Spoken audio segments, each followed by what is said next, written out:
ಎಲ್ಲರಿಗೂ ನಮಸ್ಕಾರ. ಕಿರಣ ಸರಸ್ವತಿ ಯೂಟ್ಯೂಬ್ ಚಾನಲ್ಗೆ ನಿಮಗೆ ಆತ್ಮೀಯವಾದ ಸ್ವಾಗತ. ದಾಸವಾಳ ಹೂವಿನಲ್ಲಿವೆ 16 ಔಷಧೀಯ ಗುಣಗಳು. ಸಾಮಾನ್ಯವಾಗಿ ಮನೆಯ ಹಿತ್ತಲಲ್ಲೇ ಬೆಳೆಸಬಹುದಾದ ಬಹು ಪ್ರಯೋಜನಕಾರಿ ಗಿಡ ಅಂದರೆ ದಾಸವಾಳ ಹೂ. ಇದು ಕೇವಲ ಪೂಜೆಗೆ ಅಥವಾ ಅಲಂಕಾರಕ್ಕಷ್ಟೇ ಸೀಮಿತವಲ್ಲ. ದಾಸವಾಳ ಗಿಡದ ಹೂವು, ಎಲೆ, ಬೇರುಗಳು ಔಷಧೀಯ ಪ್ರಯೋಜನಗಳನ್ನು ಹೊಂದಿವೆ. ಬಹುಮುಖ್ಯವಾಗಿ ಹೂವು ಆಯುರ್ವೇದದಲ್ಲಿ ಇದಕ್ಕೆ ಅದರದ್ದೇ ಆದ ಪ್ರಾಮುಖ್ಯತೆ ಇದೆ. ಸ್ತ್ರೀಯರ ಆರೋಗ್ಯದಲ್ಲಿ ದಾಸವಾಳ ಹೂವು ಮಹತ್ವದ ಪಾತ್ರ ವಹಿಸುತ್ತದೆ. ಮಾಸಿಕ ಋತುಚಕ್ರದ ಸಮಯದಲ್ಲಿ ಅಸಮತೋಲನ, ಹೊಟ್ಟೆ ನೋವು ಮತ್ತು ಅತಿ ರಕ್ತಸ್ರಾವ ಸಮಸ್ಯೆಗಳಿಗೆ ದಾಸವಾಳದ ಬಳಕೆ ಉಪಯೋಗಕಾರಿಯಾಗಿದೆ. ದಾಸವಾಳದ ಕಷಾಯವು ಗರ್ಭಕೋಶದ ಆರೋಗ್ಯವನ್ನು ಕಾಪಾಡುತ್ತದೆ. ಎಳೆ ದಾಸವಾಳದ ಹೂವನ್ನು ಹಾಲಿನೊಂದಿಗೆ ರುಬ್ಬಿ ಕುಡಿಯುವುದರಿಂದ ಅನಿಯಮಿತ ಅಥವಾ ಅನಿಯಂತ್ರಿತ ರಕ್ತಸ್ರಾವವನ್ನು ಕಡಿಮೆ ಮಾಡಬಹುದು. ಕೇಶ ಸೌಂದರ್ಯಕ್ಕೆ ದಾಸವಾಳ ಅತ್ಯುತ್ತಮ ಔಷಧಿ. ಅತಿಯಾದ ಕೂದಲು ಉದುರುವಿಕೆ ಸಮಸ್ಯೆ ಇದ್ದಲ್ಲಿ ದಾಸವಾಳದ ಹೂವು ಮತ್ತು ಎಲೆಗಳನ್ನು ಎಳ್ಳೆಣ್ಣೆಯೊಂದಿಗೆ ಕುದಿಸಿ ತಲೆಗೆ ಹಚ್ಚುವುದರಿಂದ ಕೂದಲು ಉದುರುವುದು ತಡೆಯಬಹುದು. ಹೊಸ ಕೂದಲು ಬೆಳವಣಿಗೆಗೂ ಸಹಕಾರಿಯಾಗಿದೆ. ಕೂದಲು ಸುಸ್ಥಿರ ಮತ್ತು ಸಮೃದ್ಧವಾಗಿ ಬೆಳೆಯುತ್ತದೆ. ದಾಸವಾಳ ಹೂವಿನಲ್ಲಿ ಆಂಟಿ ಆಕ್ಸಿಡೆಂಟ್ಗಳು, ವಿಟಮಿನ್ ಸಿ, ಕಬ್ಬಿಣ, ಕ್ಯಾಲ್ಸಿಯಂ ಸಮೃದ್ಧವಾಗಿದೆ. ಇವು ದೇಹದಲ್ಲಿನ ವಿಷಕಾರಿ ಅಂಶಗಳನ್ನು ಹೊರಹಾಕಲು ಸಹಕಾರಿಯಾಗಿದೆ. ನಿಯಮಿತವಾಗಿ ದಾಸವಾಳದ ಕಷಾಯ ಅಥವಾ ಚಹಾ ಸೇವಿಸುವುದರಿಂದ ರಕ್ತದೊತ್ತಡ ನಿಯಂತ್ರಣಕ್ಕೆ ಬರುತ್ತದೆ. ದಾಸವಾಳ ಹೂವನ್ನು ರಾತ್ರಿ ನೀರಿನಲ್ಲಿ ನೆನೆಸಿ ಮರುದಿನ ಆ ನೀರನ್ನು ಸೋಸಿ ಕುಡಿಯುವುದರಿಂದ ಮಧುಮೇಹ ನಿಯಂತ್ರಿಸಬಹುದು. ಹೊಟ್ಟೆಯುಬ್ಬರ, ಅಜೀರ್ಣ ಮತ್ತು ಮಲಬದ್ಧತೆ ಸಮಸ್ಯೆಗಳಿಗೆ ದಾಸವಾಳದ ಚಹಾ ಉತ್ತಮ ಪರಿಹಾರ ನೀಡುತ್ತದೆ. ದಾಸವಾಳದಲ್ಲಿ ಇರುವ ನೈಸರ್ಗಿಕ ತಂಪು ಗುಣ ದೇಹದ ಉಷ್ಣತೆಯನ್ನು ಕಡಿಮೆ ಮಾಡುತ್ತದೆ. ಚರ್ಮದ ಆರೈಕೆಯಲ್ಲಿಯೂ ದಾಸವಾಳ ಉಪಯುಕ್ತ. ಮುಖದ ಮೊಡವೆ, ಕಲೆಗಳನ್ನು ಕಡಿಮೆ ಮಾಡಲು ದಾಸವಾಳ ಹೂವಿನ ಪೇಸ್ಟ್ ಬಳಸಬಹುದಾಗಿದೆ. ಇದು ಚರ್ಮ ಶುಷ್ಕವಾಗದಂತೆ ತಡೆದು ನೈಸರ್ಗಿಕ ಕಾಂತಿಯನ್ನು ನೀಡುತ್ತದೆ. ಆರೋಗ್ಯದ ಬಗ್ಗೆ ಕಾಳಜಿ ವಹಿಸಲು ಇತ್ತೀಚೆಗೆ ನೈಸರ್ಗಿಕ ಪಾನೀಯಗಳು ಬೆಸ್ಟ್. ಅಂತಹ ಪಾನೀಯಗಳಲ್ಲಿ ದಾಸವಾಳದ ಟೀ ಕೂಡ ಒಂದು. ಹಾಗಾದರೆ ರೋಗ ನಿರೋಧಕ ಶಕ್ತಿ ಹೆಚ್ಚಿಸುವ ಸುಲಭ ಪಾನೀಯ ಮಾಡುವುದು ಹೇಗೆ ಅಂತ ಈ ವಿಡಿಯೋದಲ್ಲಿ ಸಿಂಪಲ್ ಆಗಿ ಹೇಳಿಕೊಡ್ತಾ ಇದ್ದೇನೆ. ಇತ್ತೀಚಿನ ದಿನಗಳಲ್ಲಿ ಜನರು ಆರೋಗ್ಯದ ಬಗ್ಗೆ ಹೆಚ್ಚು ಜಾಗೃತರಾಗಿರುತ್ತಾರೆ. ರಾಸಾಯನಿಕ ಪಾನೀಯಗಳ ಬದಲು ನೈಸರ್ಗಿಕ ಆಯ್ಕೆಗಳತ್ತ ಗಮನ ಹರಿಸುತ್ತಿದ್ದಾರೆ.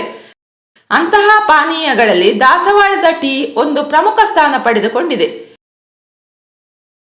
ಕೆಂಪು ಬಣ್ಣದ ದಾಸವಾಳದ ಹೂ ಕೇವಲ ತೋಟದ ಅಲಂಕಾರಕ್ಕಷ್ಟೇ ಸೀಮಿತವಲ್ಲದೆ ಇದರಲ್ಲಿ ಸಮೃದ್ಧವಾದ ವಿಟಮಿನ್ ಸಿ ಮತ್ತು ರೋಗ ನಿರೋಧಕ ಶಕ್ತಿ ಹೆಚ್ಚಿಸುವ ಗುಣವಿದೆ.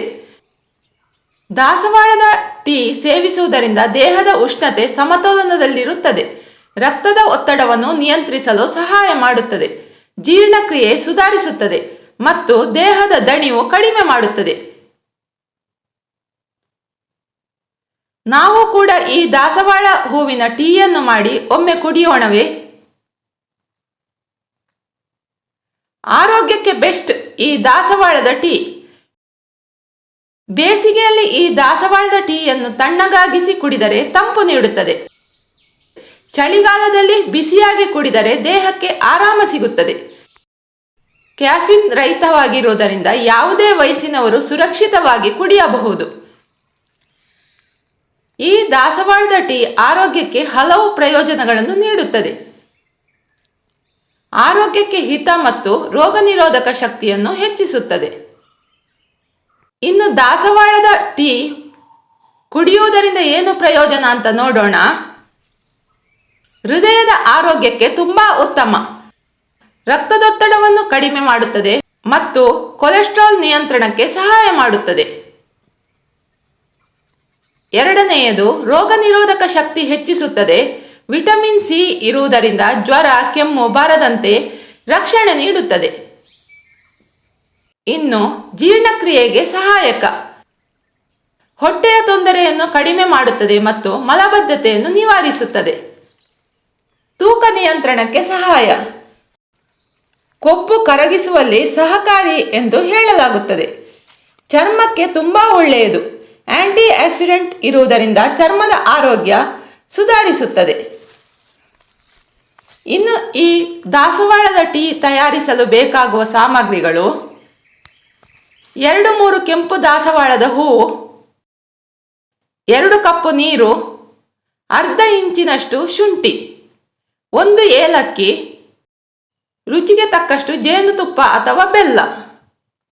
ರುಚಿಗೆ ಬೇಕಾದರೆ ಲಿಂಬೆ ರಸ ಕೂಡ ಸೇರಿಸಿಕೊಳ್ಬಹುದು.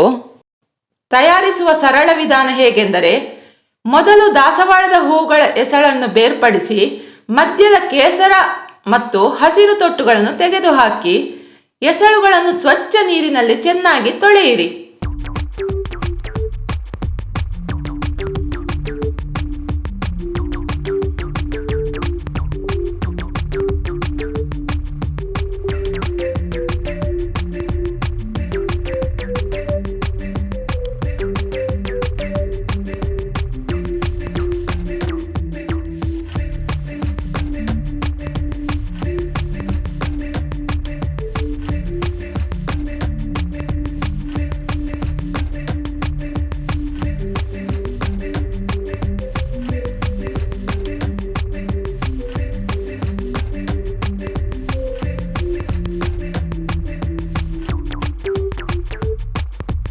ಒಂದು ಪಾತ್ರೆಯಲ್ಲಿ 2 ಕಪ್ ನೀರನ್ನು ಕಾಯಿಸಿ ಅದಕ್ಕೆ ಜಜ್ಜಿದ ಶುಂಠಿ ಮತ್ತು ಏಲಕ್ಕಿ ಸೇರಿಸಿ 2 ನಿಮಿಷ ಕುದಿಸಿ.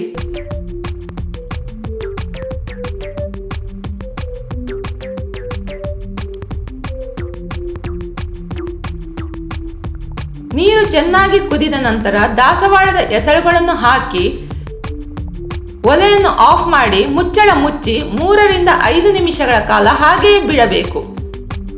ಇದರಿಂದ ಹೂವಿನ ಸಾರ ಸಂಪೂರ್ಣವಾಗಿ ನೀರಿಗೆ ಇಳಿಯುತ್ತದೆ. ಟೀ ಗಾಢ ಕೆಂಪು ಬಣ್ಣ ಅಥವಾ ನೇರಳೆ ಬಣ್ಣಕ್ಕೆ ಬರುತ್ತದೆ.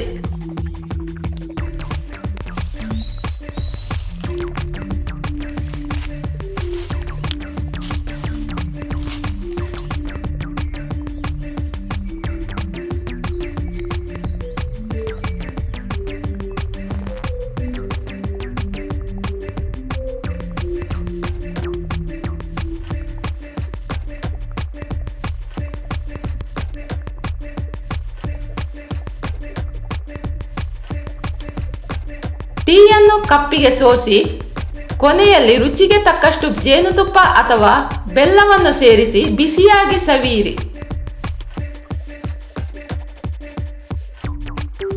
ರುಚಿಗೆ ಬೇಕಾದರೆ ಈ ಸಮಯದಲ್ಲಿ 1 ಸ್ಪೂನ್ ಲಿಂಬೆ ರಸವನ್ನು ಬೇಕಾದರೂ ಆ್ಯಡ್ ಮಾಡಬಹುದು.